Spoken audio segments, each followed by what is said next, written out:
નમસ્કાર, સદભાવના વૃદ્ધાશ્રમમાં આપનું સ્વાગત છે.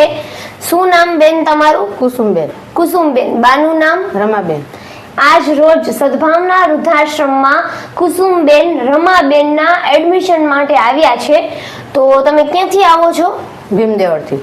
બરાબર છે. કેવડી ઉંમર બાની? 50 વર્ષ એટલી છે. બરાબર છે.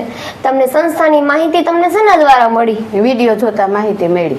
વિડીયો જોઈને માહિતી મળી છે. બરાબર છે. તમે બાને શું થાવ છો? તમે દીકરી થાવ.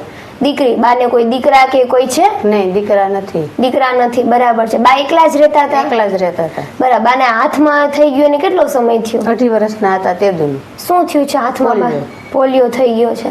બરાબર. બા એકલા જ રહેતા હતા? એકલા જ રહેતા હતા. બરાબર છે. બા એકલા જ રહેતા હતા. સંતાનમાં ફક્ત એક દીકરી જ છે. એમના પણ મેરેજ થઈ ગયા છે. તો આવા વડીલોને નિઃશુલ્ક સાચવવામાં આવે છે. તો આ વિડીયો જોનારને પણ તમામને નમ્ર વિનંતી છે કે તમારી આસપાસ પણ કોઈ નિરાધાર, નિસંતાન કે પથારીવશ વડીલો હોય તો અમારા સુધી પહોંચાડવા નમ્ર વિનંતી.